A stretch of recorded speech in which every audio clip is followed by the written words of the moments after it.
여러분 안녕하세요. 조피터입니다. 네, 여러분 오늘 하루도 잘 마무리 지으셨죠? 8시 33분이네요. 오늘 지금 녹음하고 잠깐 편집하고 올리면은 거의 12시, 11시 다 되겠네요. 그때쯤이면 여러분들은 하루를 마무리하고 이제 주무실 준비하고 계시겠죠? 오늘 하루도 정말 고생 많으셨습니다. 오늘 저는 조금 피곤하네요. 잠도 좀 푹 잔 것 같은데 이것저것 한 게 많아서 굉장히 피곤합니다. 글이 잘 읽힐지 모르겠어요. 피로를 풀어야 하는데 어떻게 풀어야 될지. 저는 주말이나 좀 시간이 많을 때 몰아서 자면서 피로를 많이 푸는 것 같아요. 정말 약간 넋놓고 자면 전 정말 많이 자거든요. 죽은 사람처럼 정말 푹 잡니다. 깨우지 않으면. 저는 그렇게 피로를 많이 푸는데 여러분들께서는 피로를 어떻게 푸시는지 궁금합니다. 여러 가지 방법이 있겠죠? 잠으로 많이 푸실 것 같긴 한데 굉장히 궁금하네요. 어쨌든 피로가 좀 쌓인 하루입니다. 여러분들도 오늘 수요일이고 제 목요일, 금요일, 평일, 목, 금 남았죠? 그리고 이제 이번 주는 광복절이 일요일이라서 아마 경우에 따라 다르긴 하겠지만 월요일에 대체 휴일에 쉬시는 분들도 꽤 있으실 거라고 생각을 합니다. 그래서 토, 일, 월까지 쉴 수 있는 시간이 좀 있으신 분들이 많을 것 같아요.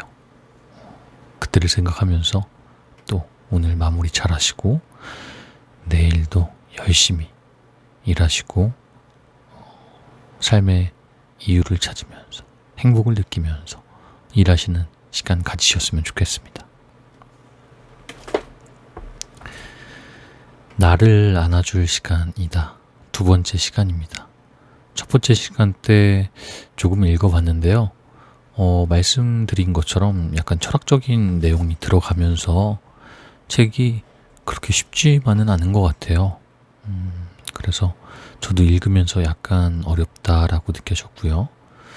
그래도 차근차근 천천히 끝까지 한번 읽어보도록 하겠습니다.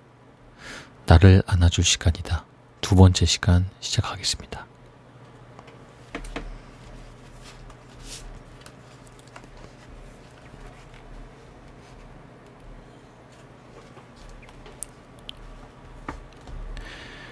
욕심. 사람을 망치는 것에는 여러 가지 큰 이유가 있는 것이 아니다. 지나치게 사리사욕에 사로잡히면 억센 기상이 꺾이고 명민하던 지혜도 흐려지고 결백하던 마음도 더러워진다. 남에 대한 은혜도 모르고 냉혹하게 되어 그 평생의 인품도 깨트려지고 만다. 그래서 현명한 사람은 지나친 이익을 탐하지 않는다. 책은담.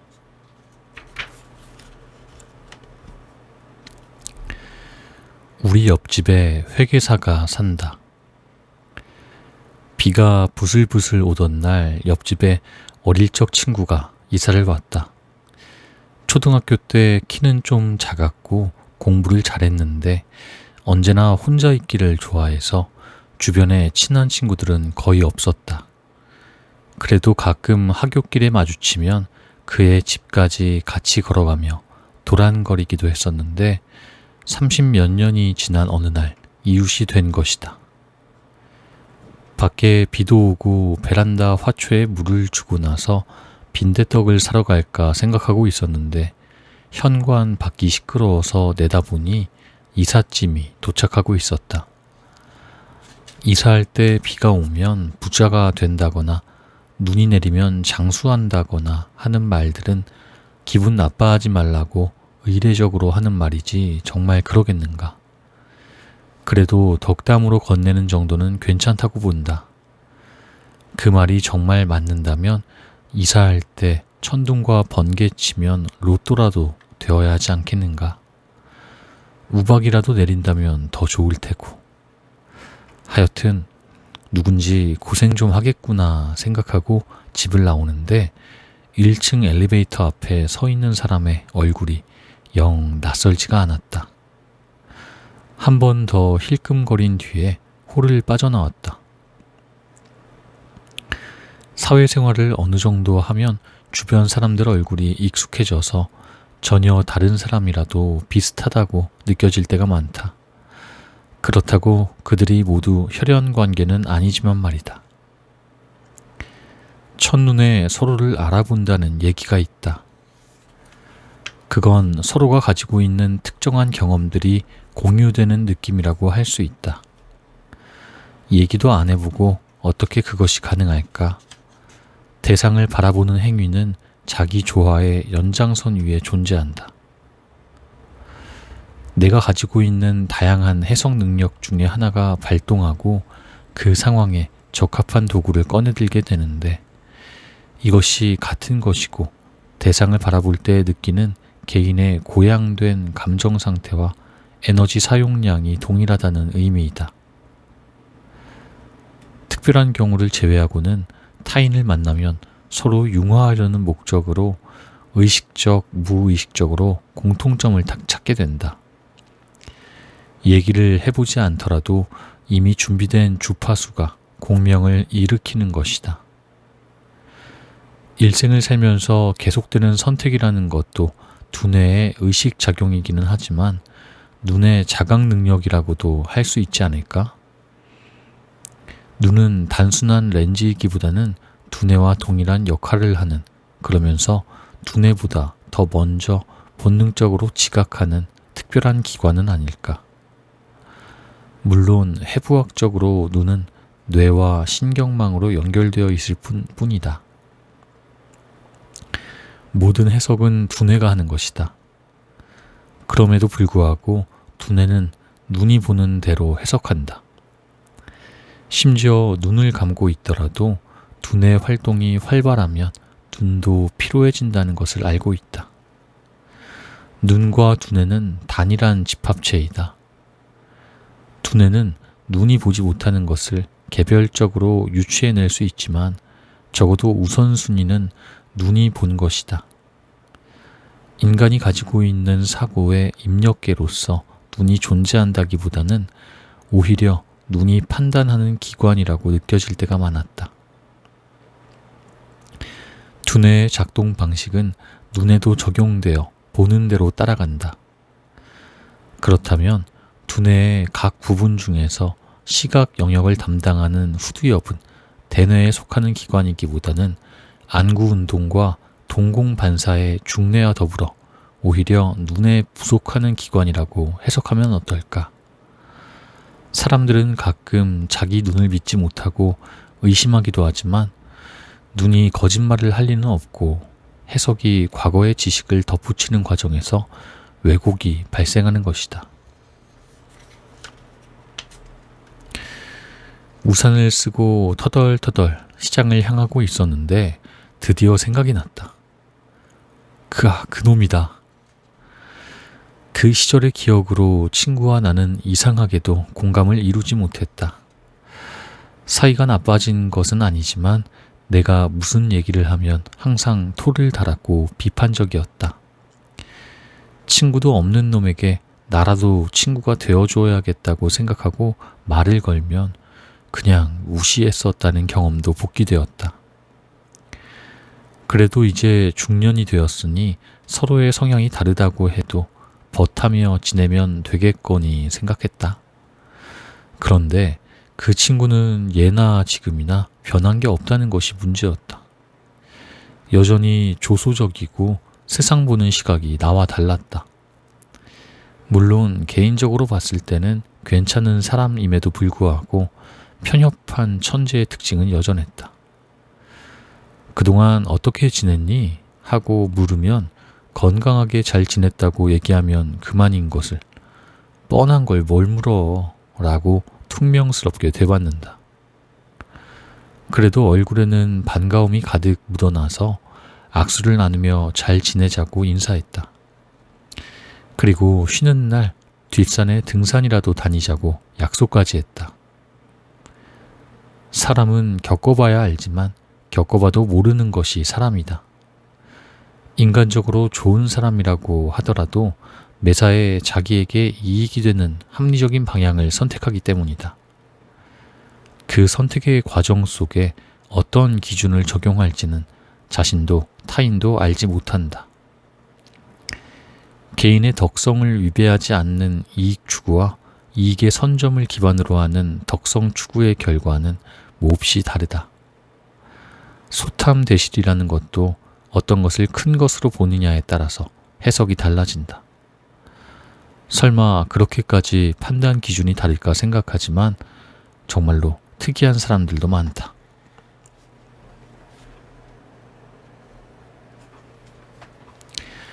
그 친구는 직업이 회계사라고 했다. 글 쓰는 나와는 아무래도 성향이 다를 것이다. 친구는 예전에 산수를 잘했고 나는 국어를 잘했다. 친구는 그림을 잘 그렸는데 찰흙 조형 같은 공예는 내가 더 뛰어났다. 둘 다 운동신경은 별로여서 축구를 할 때면 둘 모두 주로 수비를 보았다. 어느 날 근처에서 꽤 맛있다고 소문난 주꾸미 집에 마주 앉았다. 주꾸미에 고추냉이를 곁들여 먹으면 좋을 것 같아서 따로 주문을 했다. 역시 탁월한 선택이었다. 고추냉이는 회뿐만 아니라 어묵이나 육류 등에 접목하면 특유의 매운맛이 음식에 풍미를 더해주고 잡내를 중화시키며 혀에 주는 짜릿한 자극이 입맛을 돋게 한다. 그때 갑자기 와사비에 대해 설명하고 싶은 욕구가 들었다. 이 고추냉이를 정제하는 것이 와사비야. 고추냉이의 일본식 이름이지. 그러자 친구는 대뜸 내 말에 정색하며 톤을 높였다. 무슨 소리야. 고추냉이는 고추냉이고 와사비는 와사비지. 참, 그럼 와사비는 뭘로 만들어? 당연히 와사비로 만들겠지. 그게 고추냉이라니까. 우리나라는 보통 뿌리를 갈거나 빻아서 사용하고 일본은 말려서 가루를 낸 다음에 몇 가지 재료를 더 섞어서 물을 개어 쓰지. 이런 반응은 예상하지 못했는데 일부러 어깃장을 놓는 것이 아니라 진짜 그렇게 믿고 있다는 태도여서 적이 당황스러웠다. 예전부터 약간 불편한 친구였는데 아직도 여전히 똑똑한 채를 했다. 고추냉이 원산지는 일본이라고 알려져 있지만 울릉도에도 예부터 자생하는 고추냉이가 있어서 정확하게는 한국과 일본이 원산이지. 재배는 지금 여러 나라에서 하고 있는데 유럽이 원산지인 서양 고추냉이도 따로 있어. 그러자 이번에는 친구가 목소리 톤을 높였다. 고추냉이와 와사비는 학명이 달라서 아예 다른 종이야. 내가 말을 하고 있는 사이 친구는 휴대폰을 뒤적거리더니 아주 단호한 목소리로 내게 말했다. 나도 찾아낸 웹페이지를 드래그하며 보여주었다. 그건 옛날 문헌상에 나타나 있는 토종 고초냉이가 있는데 현재 표본으로 남아있는 걸 참 고추냉이라고 따로 등재한 것을 말하는 것이지. 고추냉이의 학명은 와사비야 자파니카라고 여기 이렇게 나와 있잖아. 하지만 친구는 그 사이 다른 페이지를 찾아서 내게 내밀었다. 여기에는 국가 표준식물 목록을 기반으로 와사비와 고추냉이의 학명이 다르게 쓰여 있어. 자세히 살펴보니 역시 예전 문헌상의 고초냉이를 참조하여 참 고추냉이라고 분류하면서 생긴 어원상의 문제였다. 과거 식물학계에서 분류한 것을 기반으로 고추냉이와 와사비를 다른 종이라고 결론 내린 것이다. 억지로 외래어를 우리말로 순화시킨 것이 아니라 분류학자 입장에서는 그 실체에 대해서 당연히 정리를 해야 할 의무를 다한 것이다.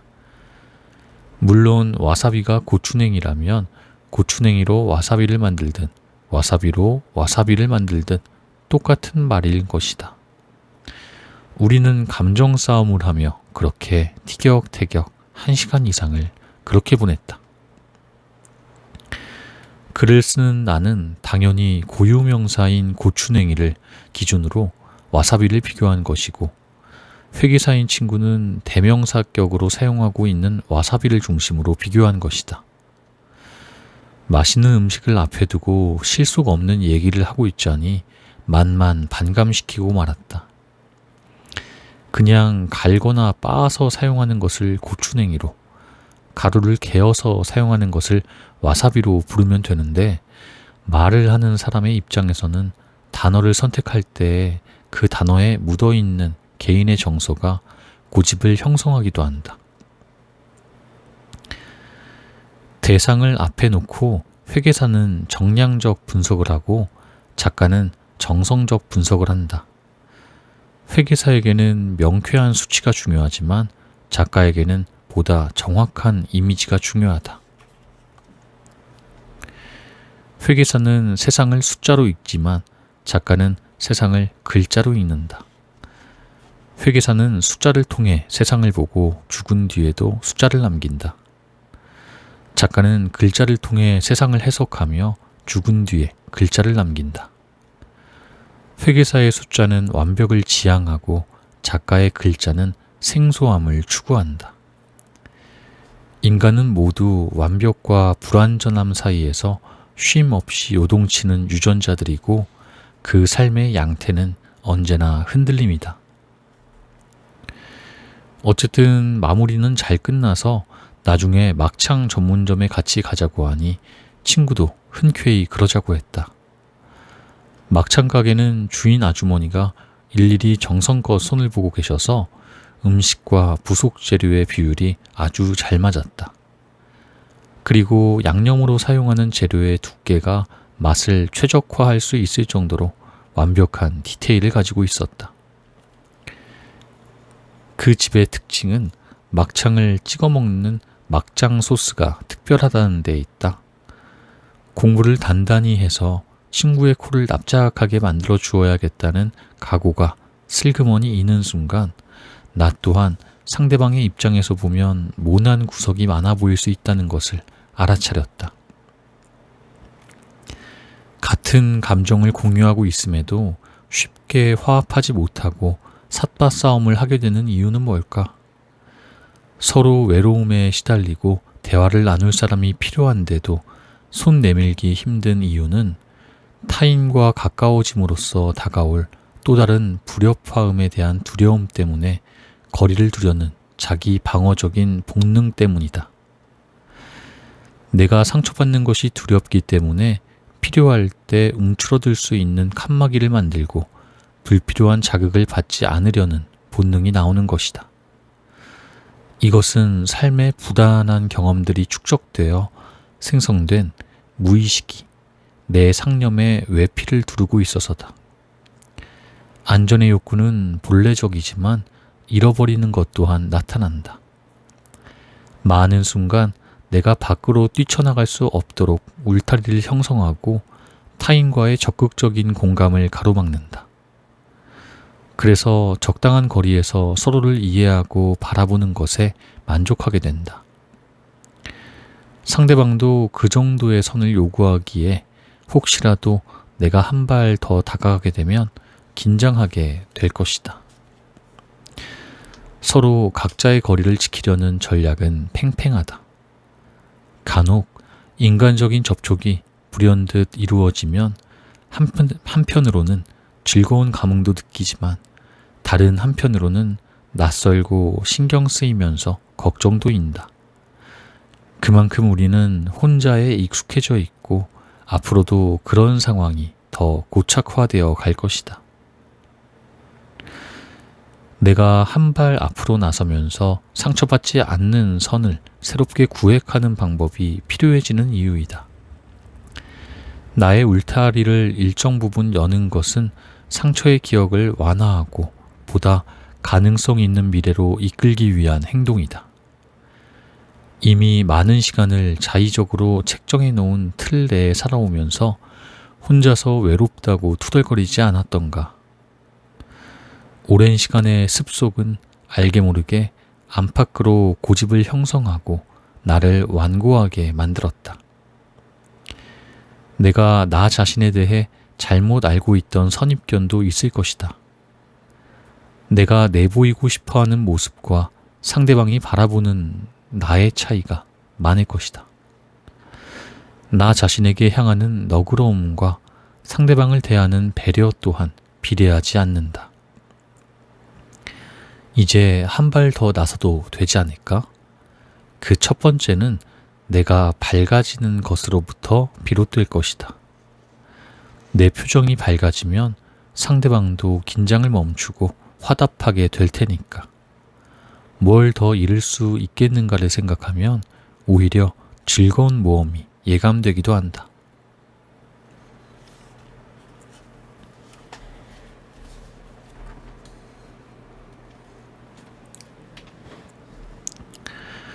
고집. 사람이 나아졌다고 하는 판단은 그 사람이 정신적으로 어느 정도 자유로운가에 달려있다. 자신을 고집하지 않으면 않을수록 그 사람은 그만큼 자유를 가지게 되는 것이다. 톨스토이. 삶의 고삐를 놓치지 않으려면 외부의 빛은 빨아들이지만 내부의 빛은 중력에 대한 블랙홀의 붕괴 속도가 너무 커서 밖으로 빠져나갈 수 없는 경계면을 사건의 지평선이라고 부른다. 빛 입자가 더 이상 안으로 들어가지도 못하고 밖으로 빠져나가지도 못하는 중력의 경계면은 고독과 자유가 균형을 이루는 양상과 흡사하다. 이곳은 서로에게 희생을 요구하지 않음으로써 나름의 존재 행위를 조화롭게 진행시키는 지점이다. 고독도 끊임없이 응축작용을 통해 자기를 내부로 끌어들이지만 반대로 자유는 자기를 계속적으로 외부로 확장시킴으로써 자체의 중력으로 스스로가 고립되는 것을 방지한다. 이 행위들의 연속이 인생을 헤쳐나가는 과정 속에서 삶의 다양한 무늬를 만들어낸다. 그 무늬는 실제 자기를 버티는 힘인 블랙홀 안의 특이점, 즉 자아의 고뇌에 따른 그림이라는 것이다. 사람이 얼마나 완고한 존재인지를 알게 되면 각자의 외양은 단지 우연의 산물일 경우가 많다는 것을 깨달을 것이고 스스로에 대한 자부심도 예전과 같아지지는 않을 것이다.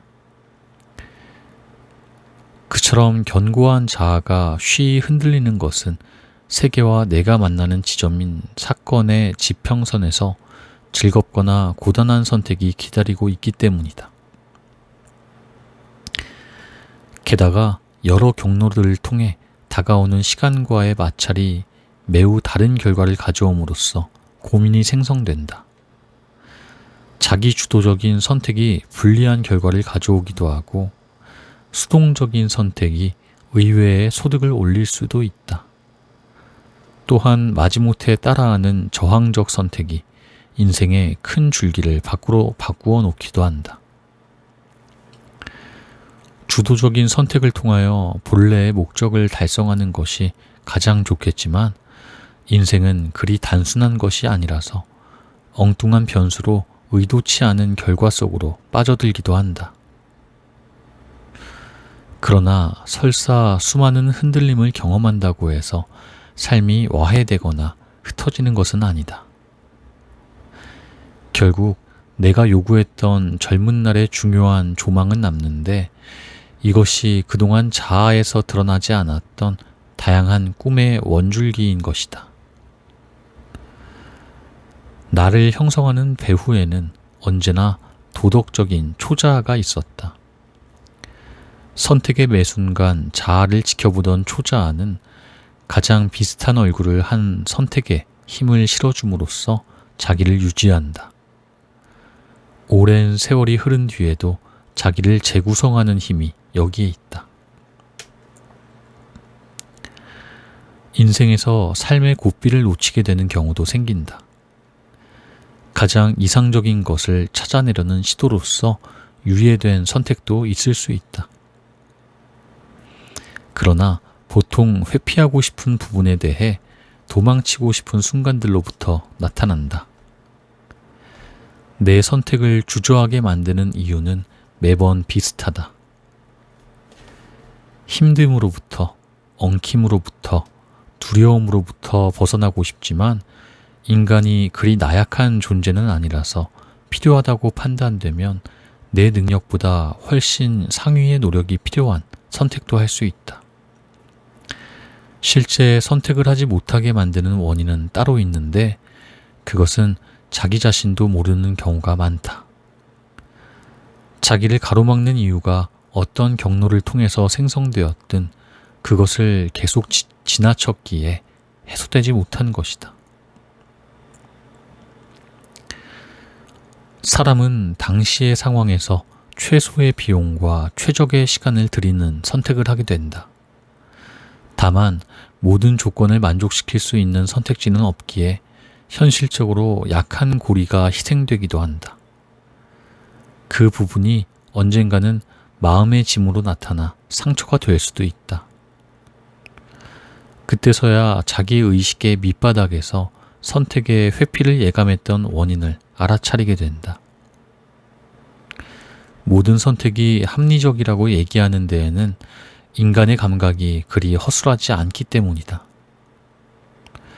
실제로 약한 것은 현실적 조건이 아니라 마음이라는 것을 알아야 한다.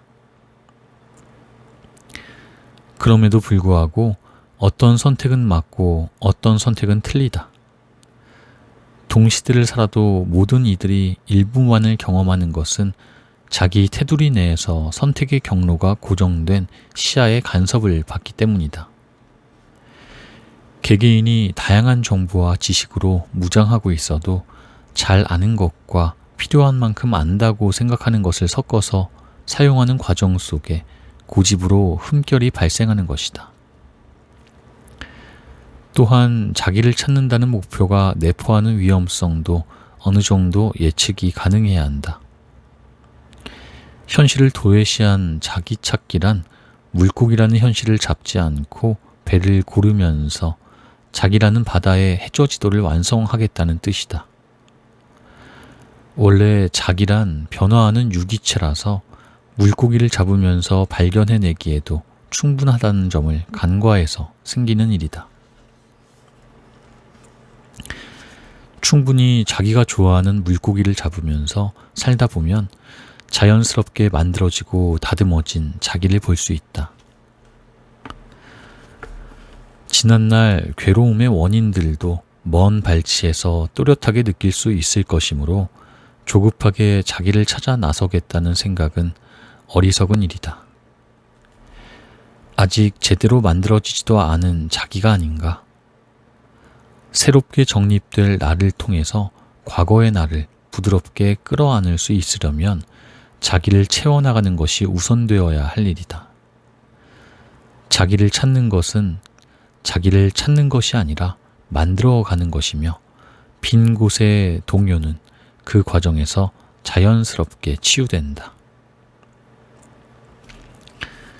때로는 삶의 군더더기라고 생각한 부분들, 중요하게 생각하지 않은 것들, 재미삼아 해왔던 취미 활동 등이 소중한 자산이 되기도 한다.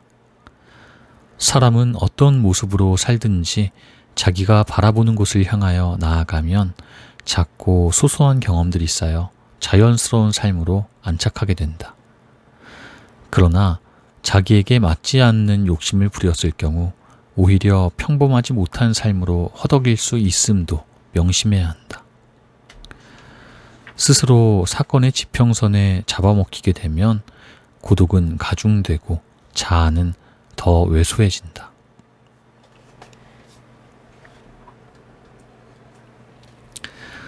사람이 저지르는 실수 중에 가장 흔한 것이 말실수이다. 자기도 모르게 튀어나오는 말이 상대방에게 상처를 주거나 이미지를 망가뜨린다. 이것은 근본적으로 자아의 응집력이 약하거나 아니면 지나치게 강하거나 잘못된 언어 습관에서 비롯된다. 사람은 서로 비슷한 배경이나 수준을 가진 이들끼리 만나고 의기투합하지만 모든 면에서 같지는 않기 때문에 서로에게 주는 스트레스도 있다. 나로 인하여 누군가가 피해를 받을 수도 있다는 것을 늘 생각하고 언행을 절제해야 한다. 무엇보다 공과 사를 정확히 하는 습관을 들여야 한다. 공직에 있는 사람들뿐만 아니라 일반 직장인들이나 개별 모임에서 특히 중요하게 생각해야 한다. 누구나 특정한 상황에서 화나 기쁨의 감정 기복을 느끼게 되는데 이때 실수가 발생하기 쉽다. 자제해야 하는 순간에 말이 먼저 나가는 경우도 있듯이 자신도 실수할 수 있다는 인식이 있어야 조심하고 삼갈 수 있다. 친한 사람이라고 편하게 하는 얘기도 상처가 될 수 있다. 순간적으로 자기를 강하게 주장하거나 투정을 부린다면 그동안의 모든 신뢰는 사라진다.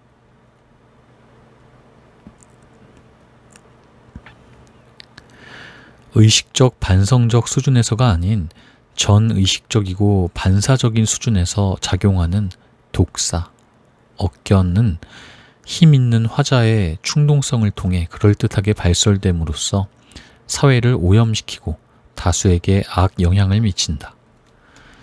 개인이 자기보다 덜 지배적이라고 생각하는 사람들에게 내뱉는 억견도 문제지만 인터넷상에서 말빨 좋은 꼰대들이 늘어놓는 독사야말로 눈살을 찌푸리게 한다.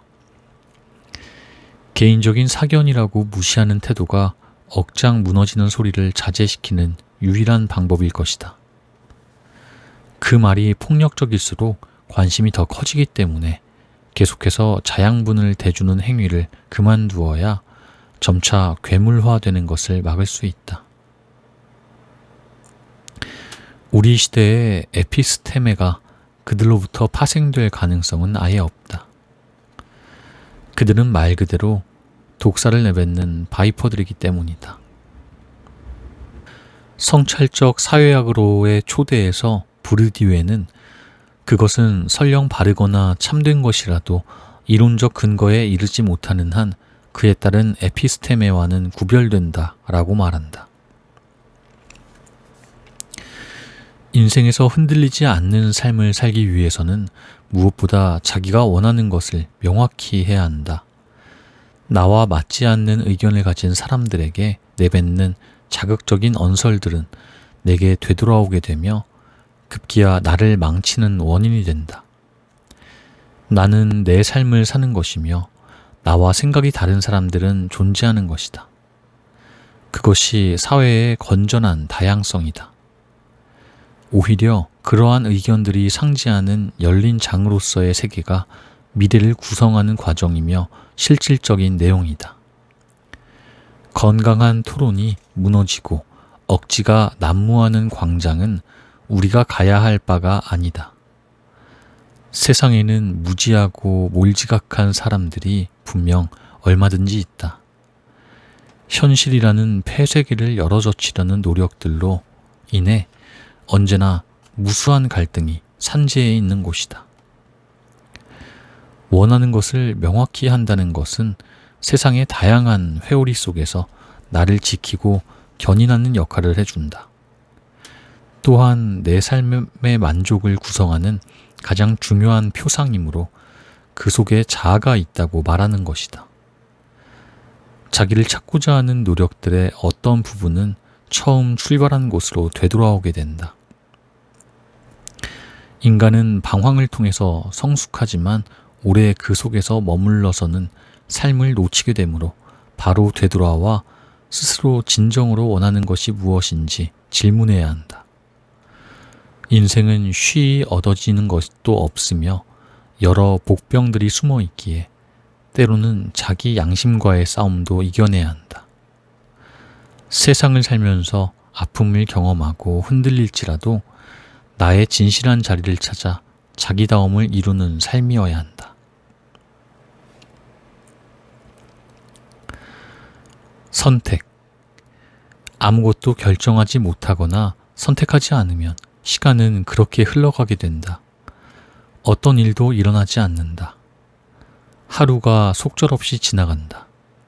왜냐하면 선택하지 않는 것 또한 선택이기 때문이다.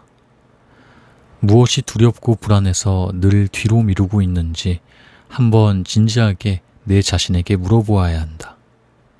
최종 결정권자는 항상 나라는 것을 잊지 않으면서. 오프라 윈프리.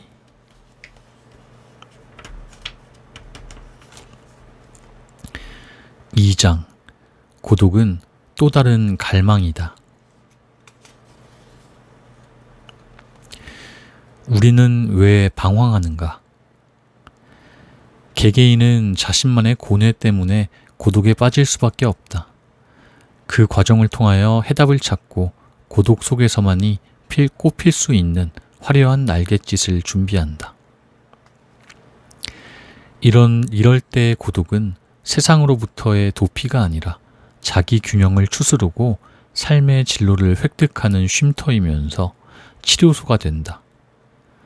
고독은 관계 속에서의 의견과 충돌을 그대로 연장하는 축소판으로서 여기에 자기 자신과의 내밀한 대화가 덧붙여짐으로써 더 깊은 시간을 갖는다. 고독이 일상 사회생활만을 반영하는 정도에 그치고 마는 경우라면 질 낮은 돌파구에 불과할 것이다. 좀 더 깊은 곳에 아무도 등장하지 않는 곳까지 내려갔을 때 고독은 진가를 발휘한다.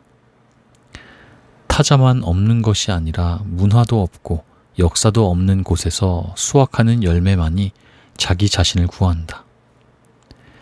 그런 의미에서 고독은 자기 자신이 다시 태어나는 공간이며 세계를 재구성하는 기회이다.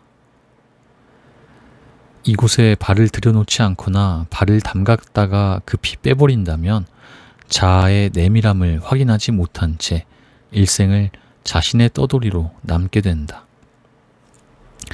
그러나 더 안쪽, 그러니까 자아를 벗어나서 생명의 윤곽이 점점 흐릿해지는 부분까지 나아가는 것은 경계해야 한다.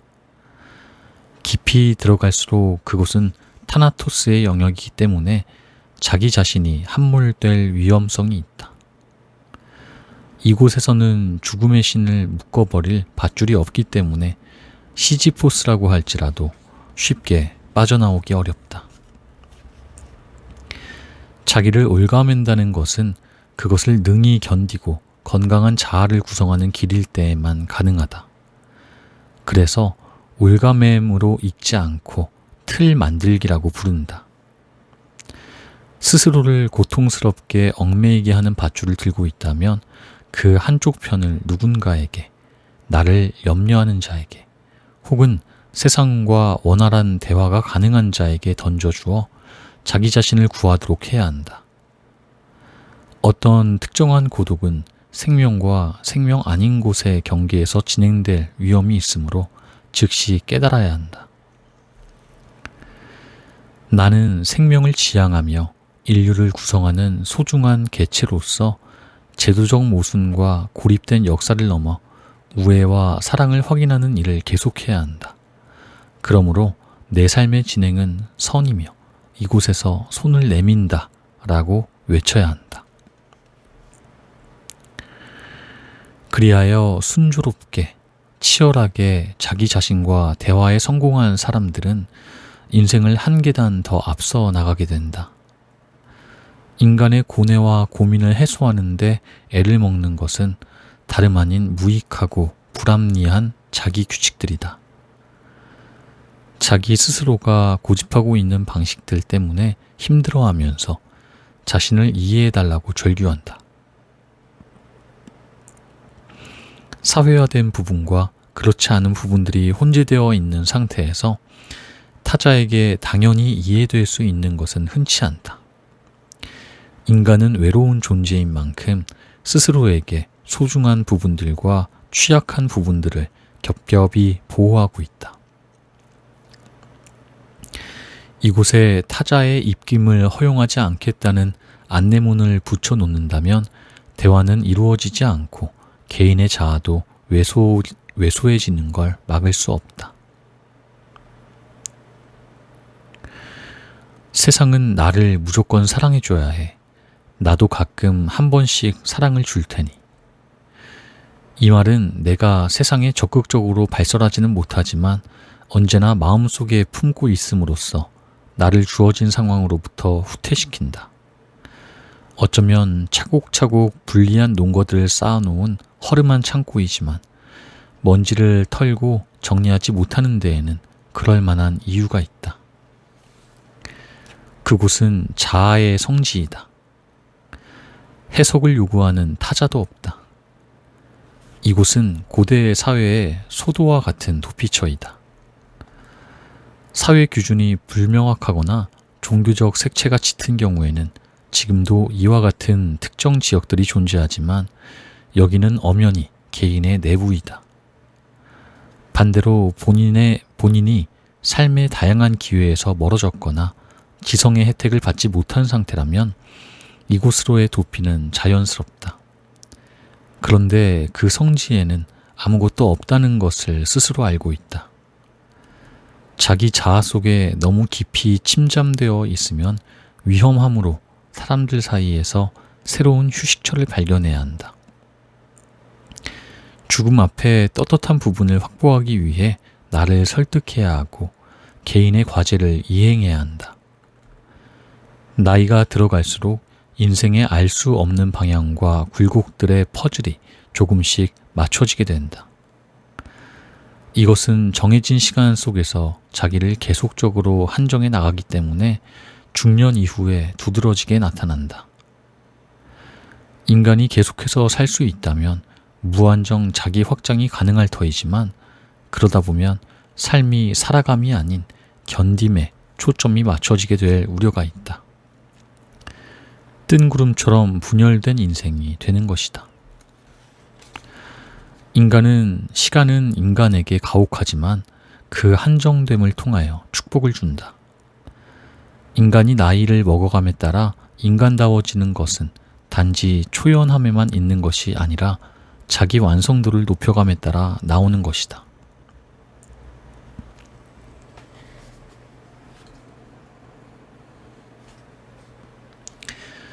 고독도 살아있는 현재를 위한 몸부림이다.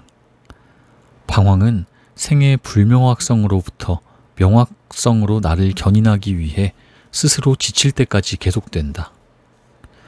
불편함을 떠나서 안락한 곳으로 이동하기 위한 유랑은 신체적인 부분과 정서적인 부분 모두를 만족시켜야 제 자리를 찾는다. 그러나 인간은 원래부터 방황하기 위해 태어난 존재가 아니다. 생의 아이덴티티를 확보하고 현재를 포섭해서 미래의 동력을 만들어 나가며 즐겁게 나아가야 한다. 그런데 오늘이 막혀 있다. 현재는 내일의 비전과 오늘의 즐거움이 동시에 진행되어야 한다. 그 두근거리는 기회들이 일찌감치 좌취를 감추고는 짜인 각본에 따라 움직이는 시간의 부속품들이 되었다.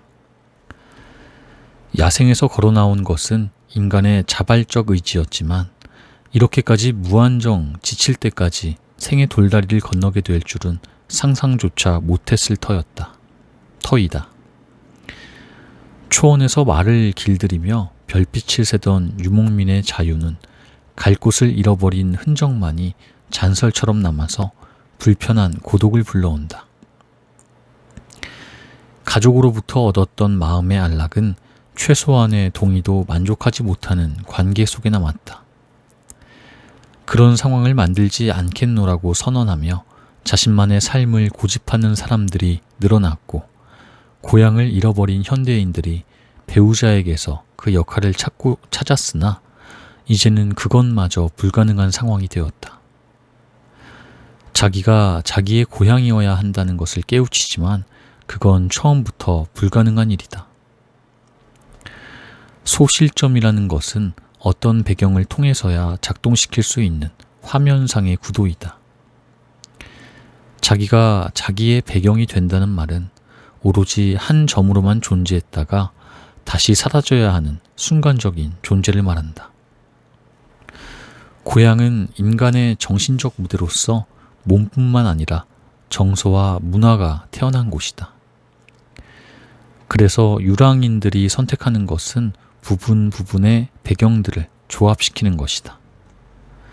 커다란 인생이라는 그림에 친근한 경험들을 짜깁기 해서 모자이크 화면을 만들고 가끔씩이라도 만족하는 것이다. 인간의 모든 방황은 방황을 멈추기 위한 방황이다. 인생의 초기에는 생의 명확성을 확보하기 위해 방황하지만 후기에는 삶의 의미를 확인하기 위해서 방황한다. 집이라는 안식처는 방황을 느슨하게 하는 역할을 맡는다. 아침에 출근하고 일과를 끝내고 저녁에 돌아와 피곤을 푸는 현대인의 삶이라고 해도 방황의 시간이 없는 것은 아니다. 몸 누울 곳과 마음 누울 곳이 같은 장소면 바랄 나위 없겠지만 그런 조건에 맞는 삶의 형태는 이미 우리를 떠났다. 강해지는 능력에 비례해서 고독도 깊어지게 된다. 방황은 좀 더 자기다움을 갖추기 위해 나와 현재가 일으키는 갈등이다. 그러나 현재 또한 미래의 발판으로서 스스로에게 부과하는 중압감을 해소하려는 노력이기에 소중하게 다루어야 한다.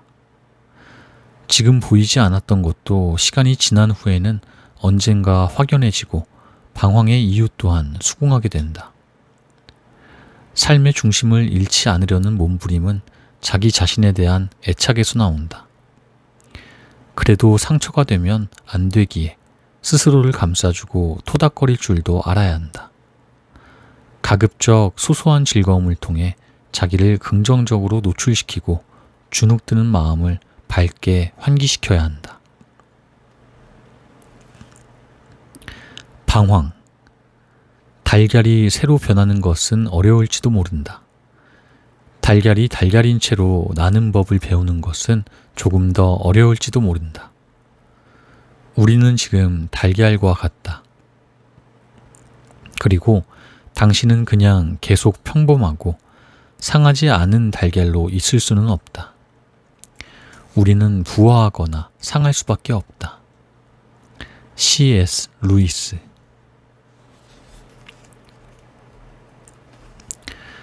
고독은 자유의 원천이다. 우리는 매 순간 자유를 원하면서도 왜 쉽게 떠나지 못하는가? 나의 중심 가족, 친구, 주변의 인연들을 뒤로한 자유가 나를 행복하게만은 하지 못한다는 것을 잘 알고 있기 때문이다. 그런데도 항상 떠나지 못해서 안다라는 것은 현실이 자기를 고독에 빠뜨리는 경우를 경험하기 때문이다. 이는 사회적 관계로부터 파생되는 부자유가 자기다움을 지키기 위한 방안으로 떠남을 추도하는 것이다. 그런데 막상 자기 존재의 근거지를 벗어나서 사회와 연결되어 있지 않은 상황을 가정해 본들 일시적 자유가 본래적 고독을 해소시키지 못할 것이라는 판단 때문에 또한 주저하게 된다. 고독이 존재하지 않는 자유만의 세계를 원하지만 부자유를 갱신하는 길에는 고독도 일정 부분 따라붙는다. 긴장이 삶을 이끌기 위해 수반되는 것이 고독이기 때문에 권태 속에서도 긴장을 끊임없이 만들어내야 한다. 긴장이 가장 많이 들어있는 부분은 성욕이지만 안정화된 생애 시간들이 늘어나면서 그것을 대신할 만한 도구로서 고독이 등장하기도 한다. 에너지가 없으면 긴장이 없고 긴장이 없으면 고독도 없다.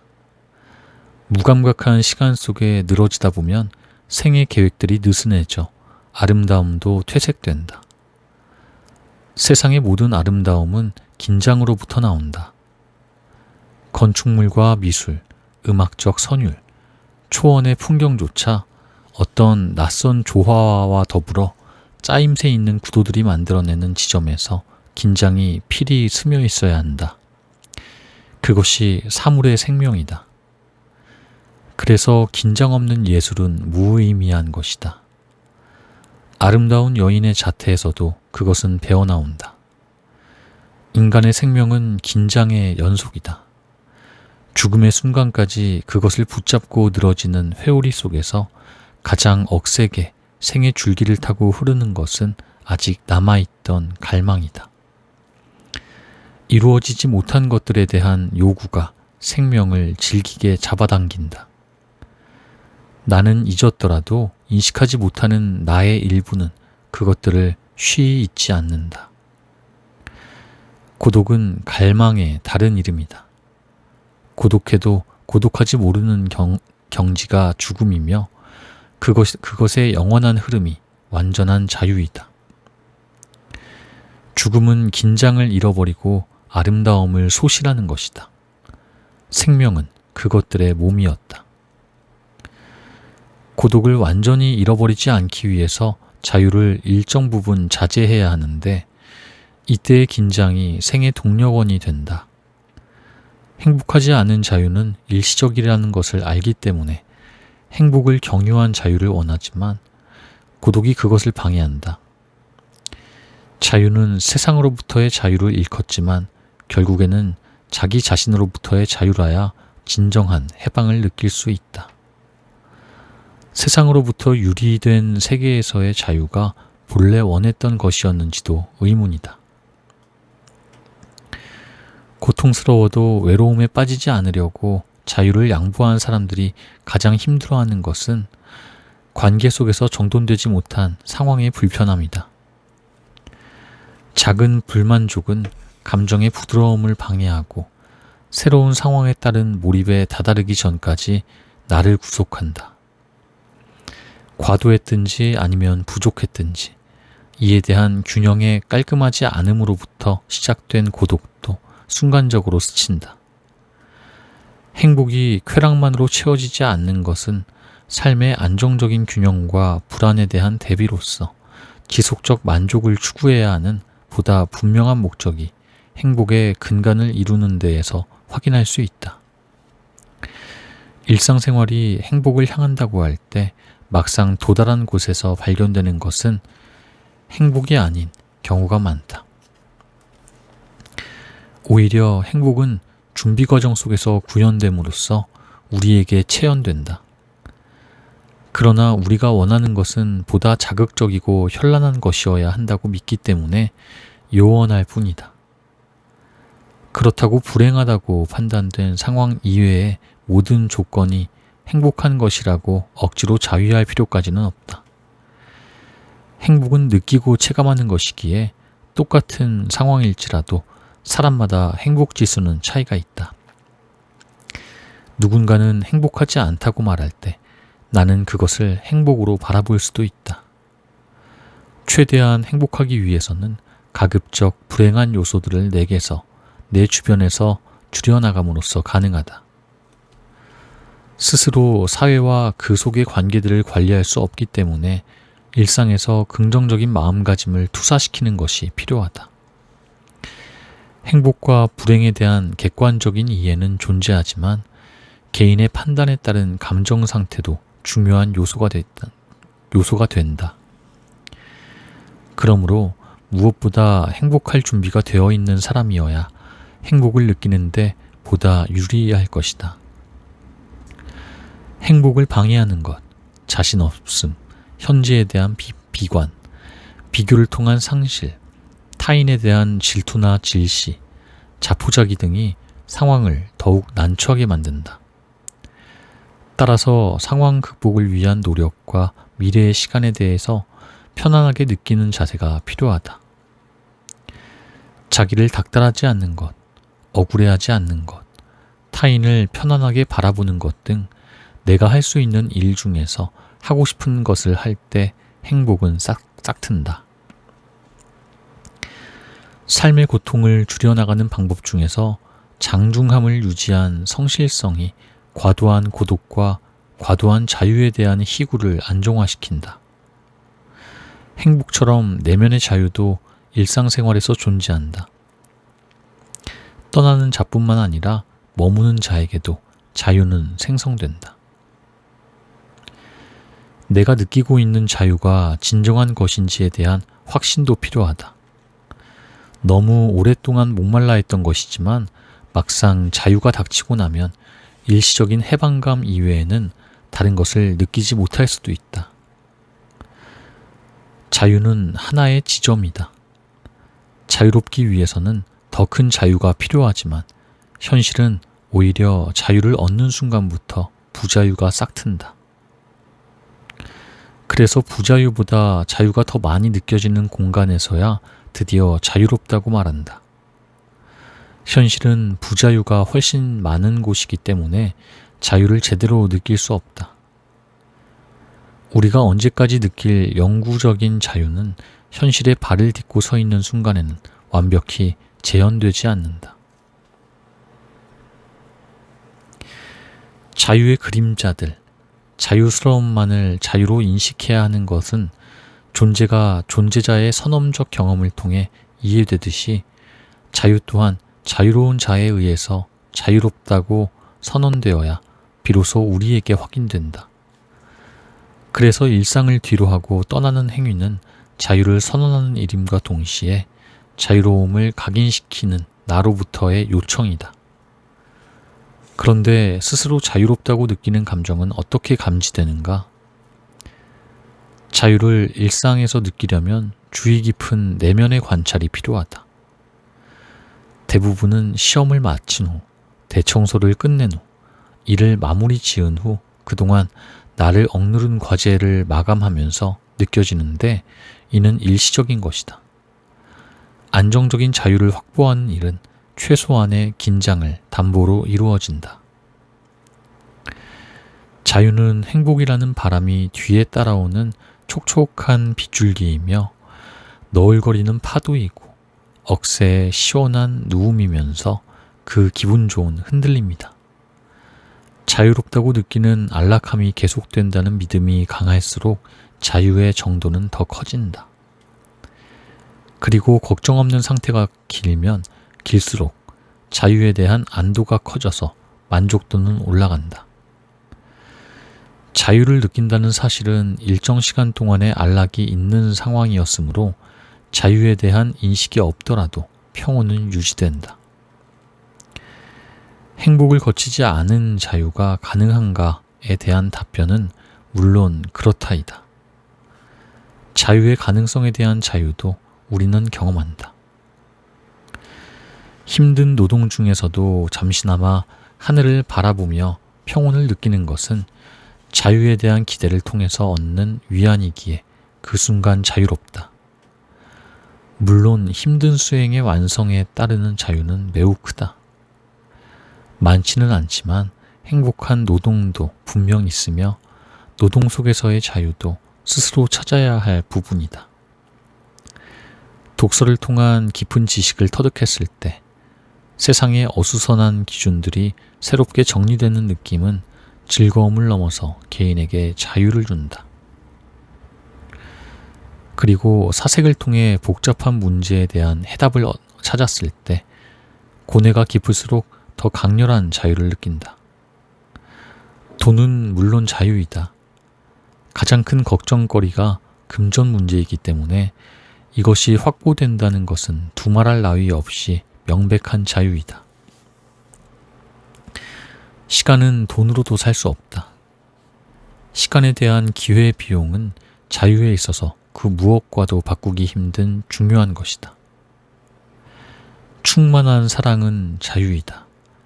사랑에는 나 자신을 확인하고자 하는 욕동이 숨어 있다.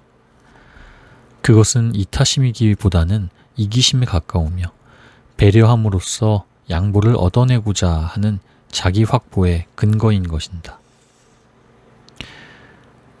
사랑은 서로가 자기의 중요한 일부를 내어줌으로써 보다 특별한 것으로 나를 채우려는 욕구이다. 외견상으로는 주는 것으로 보이며 진정한 합의를 이루기는 매우 어렵지만 그 과정 속에서 나를 완성으로 향하게 한다. 사랑의 파탄은 다른 무엇으로 채울 수 없어 고독한 것이고 그 단절의 피로감 때문에 고통스러운 것이다. 구속된 사랑이 자유라고 말하는 조건은 단순하다. 사랑은 행복으로 가는 가장 명확한 도로이자 삶에서 깊은 위안을 받을 수 있는 쉼터이자 인생의 여러 목적지 중에서 최후까지 도달해야 하는 장소이기에 그러하다. 때로는 사랑이 지루한 자유이면서 자유가 아닌 것처럼 느껴지는 순간들도 이어진다. 사랑이 자유 자체만으로 읽히기 위해서는 매일의 사랑 속에서 새롭게 확인되고 갱신되며 보다 깊게 발견되는 지점들 속에서만 가능하다. 어떤 경우에는 낡은 부분들을 새 옷깃으로 쑤서내야 하는 일도 생긴다. 새로운 감각을 맞이하려는 노력도 한계가 있어 사랑 그 자체로 안주하는 경험도 한다. 사랑은 감정이지만 그것은 내가 지니고 있는 모든 인지적 출구들의 종합적 경험이다. 또한 감각적이면서 직관적이고 어떨 때는 사고력을 동원해야 하는 총체적인 것으로 나와 내가 만나는 광장이기도 한다. 뒤틀린 곳을 바로잡고 아픈 곳을 치료하며 퇴색된 곳에 새살을 돋게 하는 힘도 있다. 이곳에서 충분한 치유도 가능하나 열려져 있지 않으면 자기 갱신을 기대할 수 없다. 기존의 사랑도 시간의 표면 위에서 미끄러진다. 그 표피에 마디를 만들어 보려고 애쓰지만 서로를 공존하는 힘은 자전에서 나오기 때문에 활기를 잃은 사랑은 쉽게 수축될 수 있다. 사랑은 열려 있어야 할 사랑이므로 생명의 근원적인 속성을 위반해서는 그 본질조차 잃는다.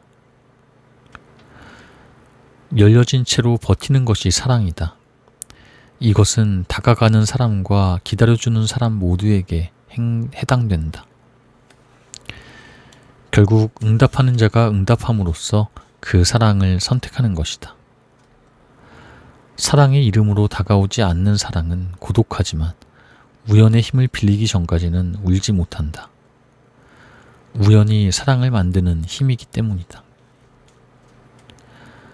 사랑은 나눌수록 커진다고 하지만 그것은 사랑의 확대를 통한 규모의 사랑에 해당된다. 개인에게 있어서 사랑도 소모되며 사랑이 휩쓸고 간 자리에는 고독이 남게 된다. 그곳에서 긴장을 통해 자기 균열로부터 나오는 에너지를 끌어모아야 한다. 어떤 경우에는 단 한 번의 사랑으로도 고여있던 에너지가 모두 고갈되는 일도 있다. 그러면 남은 시간을 텅 빈 고독 속에서 보내야 한다. 사랑이 다시 시작되려면 긴장이 충전되어야 하고 이때의 고독은 꽉 찬 고독이지만 맨 처음 불태웠던 사랑처럼 꽉 채울 수는 없다. 어쨌든 가장 많이 몰두했던 사랑이 나를 가져갔기에 다음의 사랑은 조금 부족하더라도 특별한 인연이 나를 극대화하여 긴장으로 가득 찬 고독을 자극할 경우 사랑은 갱신되며 개인은 자기 속에서 새롭게 조율된다. 한편으로 사랑은 무한 반복된다고 생각하는 사람에게서의 사랑은 일순 진실한 것일지라도 지치기 쉬운 것일 수 있다. 입으로만 전하는 사랑이야말로 위험한 것이다. 이것은 진지한 사랑에 대한 외면으로서 사랑의 외피만으로도 유지될 수 있기를 희망하는 얕은 사랑이다. 이 사랑 또한 거짓은 아닐지라도 갈증도 몰입도 결핍도 없이 자기를 보존하기 위한 것이므로 훗날 파도처럼 몰려올 결절된 고독을 예비하지 못한 사랑이며 그 속에는 자유가 충분하지 않다. 개인은 다양한 행위와 정서에 묻어있는 자유를 감지하지 못하고 지나치는 경우가 대부분이어서 떠남에 대한 갈망은 더 커져간다. 그러나 일상 속의 자유가 없다면 현대 도시 생활은 불가능하기에 최대한 숨은 자유를 많이 느끼려는 태도가 건강에 이롭다. 그리고 앞서 지적한 모든 행위나 사물, 태도나 감정 등은 또한 고독이다. 그것은 충족되지 못하는 자유의 경계선 밖에서 나를 규율하는 도전이기 때문이다. 세계는 끊임없이 나를 속박하고자 다가오지만 그 속에서 살아남기 위해 발버둥 쳐야 하는 슬픔이기도 하다. 그 세계와 자유를 오가며 고독 속에서 내 자리를 찾고자 침잠의 시간을 갖는다. 고독은 세계와 자유를 연결짓는 사다리이자 완충지대로서 나를 강하고 세밀하게 다듬을 수 있는 불안한 잠자리이다. 자유는 공기다. 지속적으로 호흡하지 못하면 마음속에 노폐물이 배출되지 못하고 쌓여서 병으로 전환된다. 자유는 미련 없는 지루함의 해소다. 비록 그 지루함이 현실을 버티는 힘이고 능력의 다른 이름이라고 해도 개인이 가리키는 인생의 가치에는 턱없이 모자라는 것이다. 모든 개인은 자유를 향하여 나아간다. 자기 자신의 주인으로서 자유만이 최대한의 주체를 구성할 수 있는 열린 장이다. 자유는 평화로운 잠이고 고독은 쉬 잠들지 못하는 상념이다. 자유는 아름다운 꿈을 꾸지만 고독은 꿈을 얼기설기 이루는 서툰 자각몽이다. 인생의 방향을 결정짓는 중요한 순간에 왜 엉뚱한 선택이 다가올까? 사람들은 자유의 미련이 세계, 내, 고독 속으로 빠져들지 않기 위한 몸부림이라는 것을 안다. 그것은 자기 보존을 위해 어떤 것이 더 소중한 것인지 저울질하며 결코 무의미한 시간 속에 자기를 내던지지 않겠다는 각오이지만 고독한 세계 속에서야 허망한 자유, 알맹이 없는 자유가 아닌 가슴 벅찬 자유와 온유한 자유로 향하는 길이 있음을 깨닫는다.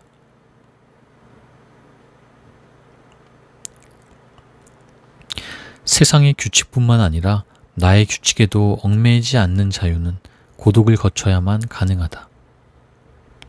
나를 견인하는 자유에 대한 대가는 필히 지불된다. 고독이 자유의 원천이기 때문이다. 그리고 언젠가는 그 고독도 일상생활에 불편함이 없을 정도로 점차 더 단단해져 가리라.